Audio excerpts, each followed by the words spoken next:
a scary moment ahead of takeoff today at DIA. A cell phone battery caused a fire on a Southwest airplane. Everyone had to get off that plane. The flight was scheduled to leave Denver for Houston just after 6 o'clock this morning. Want to get right over to 9 News Investigates' Kevin Vaughn joining us this evening. And Kevin, how common is it for a cell phone to catch fire like this? Mark and Lauren, the reality is it's not common at all, but there is a caveat. All kinds of devices have rechargeable batteries that could ignite. That includes laptops, tablets, cell phones, even watches. Cross your arms, jump! Dramatic video obtained by our partners at KUSA shows the moments. Cross your arms, jump! The moments as the Southwest flight crew rushed to get passengers off the plane. It all unfolded after a cell phone caught fire, igniting a seat. It's something that can happen with just about any rechargeable device. Even so, a University of Colorado professor who does extensive work with batteries tells us when it comes to phones, the chances of it happening and the potential for damage are very small. Because the battery that goes into a cell phone is not that big, the potential for a catastrophic fire is much less. Clearly, I don't want to. The person whose cell phone caught fire was treated for burns, and another passenger suffered minor injuries during the evacuation. Professor Tony said the culprit in these kinds of fires is a liquid component in rechargeable batteries. Extensive research is underway to find a replacement that would not be flammable. Live in the studio, Kevin Vaughn, 9 News. Scary stuff being on that plane. Kevin, thank you. Today, Aurora police cleared the officer who shot and killed Kylan Lewis in May. They released an internal report saying the officer did not violate agency policy. The department came to that conclusion after finishing its administrative investigation, but they still haven't released unedited body camera video of the shooting. Aurora SWAT officers tried to arrest Lewis while serving a warrant. Police said Lewis failed to follow directions and get on the ground. At one point, Lewis reached behind his back, pulling something out. That's when the officer shot him. The investigation later found that Lewis was holding a cell phone. He died 2 days later. Aurora police did not specify why it found that the officer did not violate department policy. 9 News has also made requests for the full body camera video that's unedited. We're still waiting to get that.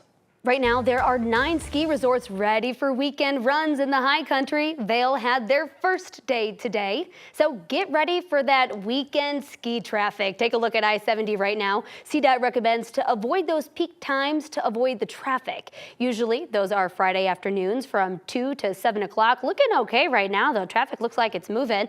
And of course, that travel home Sunday night. You'll want to avoid driving between 3 and 6 o'clock. Otherwise, we know that I-70 turns into a parking lot. Yes, it does, Lauren Robinson, but down here in the metro area and really all around the state, it's one of those beautiful fall days today. Exactly, and as we go through the weekend, I think this is going to be one of those weekends where that traffic is really going to stack up going to and from the mountains. So you're really going to want to pay attention to that over the next few days. As you take a look at our live radar, not a whole lot happening over Colorado. We're going to be sunny through the rest of the day today. So as you're planning the rest of your Friday evening, we're going to see those temperatures drop below 50 by around dinner time. Between dinner and bedtime, we're going to be in the 40s. Overnight, we're going to see those lows drop into the 30s, and that'll last into early tomorrow morning.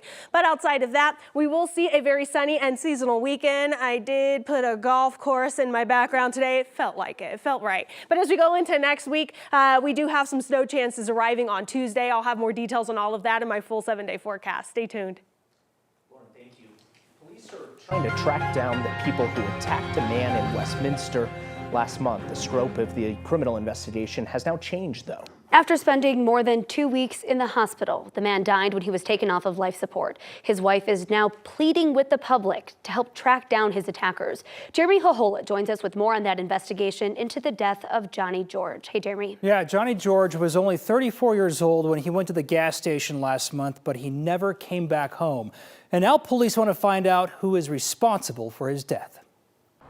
It's an emotional roller coaster. Sometimes it hits you in waves. You can just hear a song that reminds you of them and you just lose it. From a vibrant father to spending the last moments of life in a hospital bed, Johnny George turned 35 years old on November 10th, the day his organs were donated. Since October 20th, he was kept alive by machines after someone found him unconscious here at the corner of 121st Avenue in Huron and Westminster.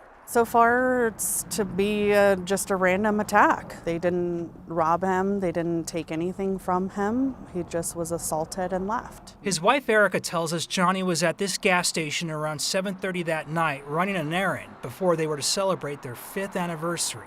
2 days after he was found severely beaten, his family checked his phone and learned he actually called 911. She says police told her they have the recording. In the background, they could hear multiple people screaming, having a confrontation with him, and that's when he declined any kind of assistance, said he was close to home and that he would make it home. After hanging on to life with multiple skull fractures, Johnny George died, leaving behind a mystery as to what happened that night. He also leaves behind a 3-year-old son. And now I have to explain to him that Daddy's no longer there. They couldn't help Daddy anymore, and now Daddy's up in heaven. I'm lost. I'm like numb. I don't want to feel anything. My days are mushed together. It's a big struggle. And police are calling this an isolated attack and say there is no threats to the community. You're asked to call them if you know anything. To find out more on how you can help Johnny's family out, we have a link on 9news.com. Back to you. Thank you so much, Jeremy. We hope that family will get some answers. Hopefully so, yeah. The future of several DPS schools is in limbo. The superintendent put them on a list for potential closure or restructuring. Students at 2 schools walked out today in protest. I'm very proud that I'm doing this because I want to show my my passion to the school, and I want to show how much I care about it. DPS superintendent proposed combining the Denver School of Innovation and Sustainable Design and the Baker campus into one. Dr. Marrero also recommended closing 5 elementary schools and 2 secondary schools, as well as restructuring 2 other schools. We have a full list for you on 9news.com. The board is meeting with the community from each impacted school through November 19th. A final vote is set for next Thursday.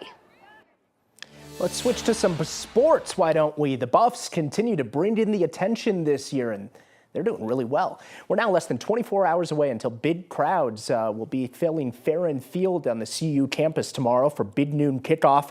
This is a look at what the Fox set looks like right there. They were here, last year, I believe, for their show as well. The show starts bright and early at 6:30 before everybody migrates on over to Folsom Field for the game. They'll be there to talk about the Buffs game against Utah and, of course, other games of the day. CU will be playing Utah in front of a sold-out crowd. Kickoff for the game is at 10 tomorrow.